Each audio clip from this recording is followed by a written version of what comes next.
Pernah dengar tak tentang ilusi optik? Mengapa ilusi optik berlaku? Apakah yang menyebabkan situasi ilusi optik berlaku? Jom kita cari jawapan dalam video ini.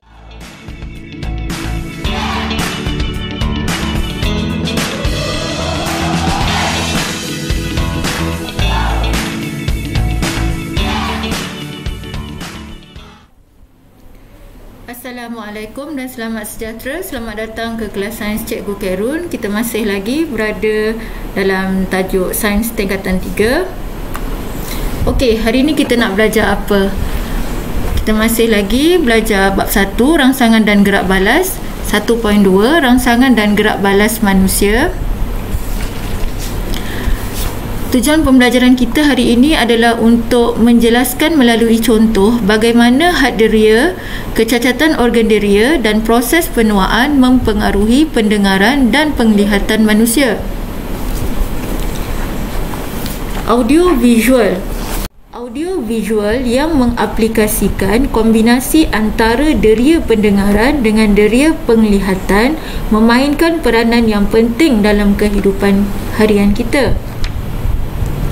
Marilah kita mengkaji bagaimana had deria, kecacatan organ dan proses penuaan akan mempengaruhi kepekaan, penglihatan dan pendengaran kita. Pertama, kita lihat had deria penglihatan. Had deria penglihatan bermaksud had keupayaan mata kita untuk melihat objek.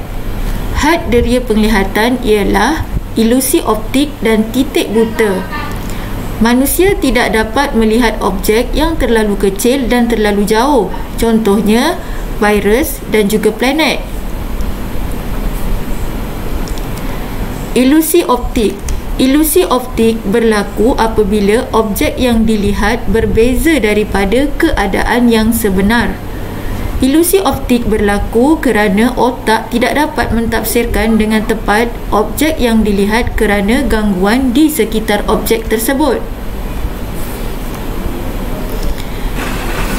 Contoh yang kedua, ilusi optik. Cuba perhatikan garis lurus PQ dan garis lurus RS. PQ dan juga RS. Garisan yang manakah lebih panjang? Okey, dengan ilusi optik kita lihat garisan PQ lebih panjang daripada garisan RS kerana wujudnya gangguan di sekitar garis lurus PQ dan RS. Apakah gangguan itu? Okey, gangguan itu ialah anak panah dan juga anak panah terbalik ni.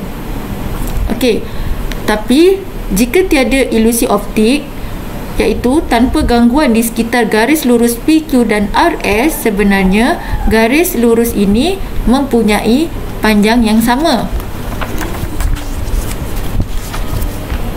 Titik buta di kawasan bintik buta. Bahagian pada retina yang tidak peka kepada cahaya kerana tiada fotoreseptor. Gambar rajah ini adalah menunjukkan fotoreseptor yang terdapat pada retina mata. Kehadiran titik buta sebenarnya tidak disedari kerana imej objek yang sama tidak jatuh di atas titik buta dengan serentak.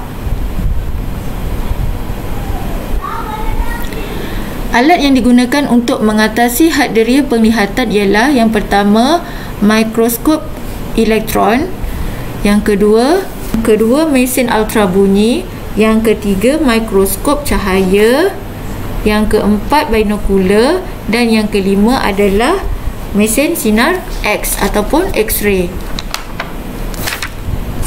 Kecacatan penglihatan dan cara membetulkannya.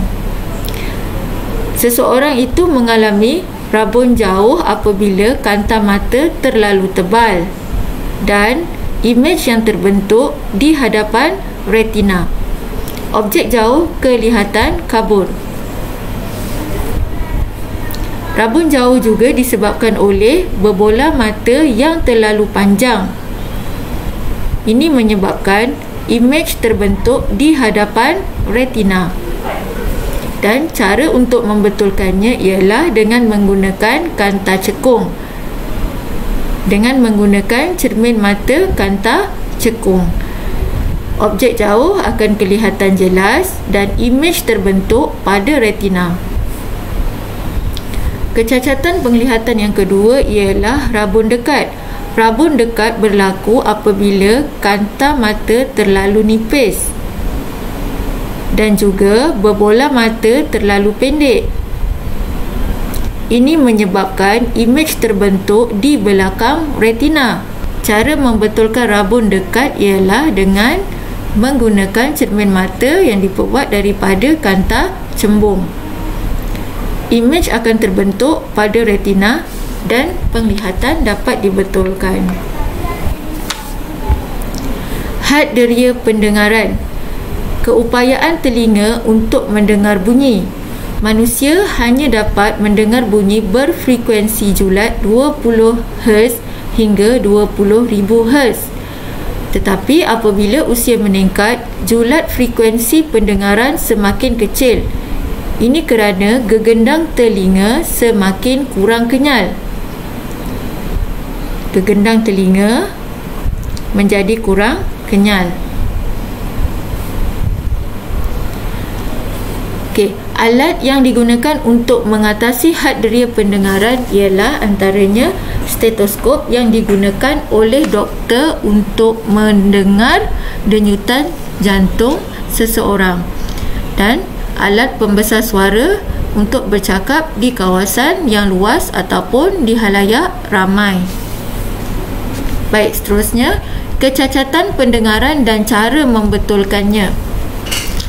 Beberapa punca kerosakan telinga yang dapat dikesan. Pertama, jangkitan mikroorganisma, kecederaan, proses penuaan dan mendengar bunyi yang kuat secara berterusan. Kerosakan telinga luar dan telinga tengah mudah untuk dibetulkan, tetapi kerosakan telinga dalam sukar dibetulkan.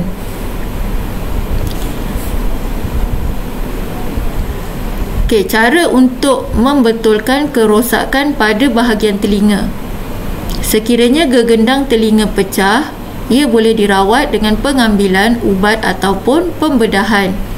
Begitu juga dengan osikel yang rosak. Pengambilan ubat dan pembedahan boleh merawatnya.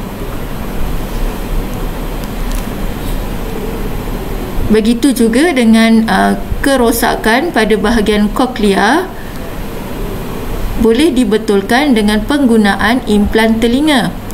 Tetapi apabila saraf auditori rosak, ia tidak dapat dibetulkan.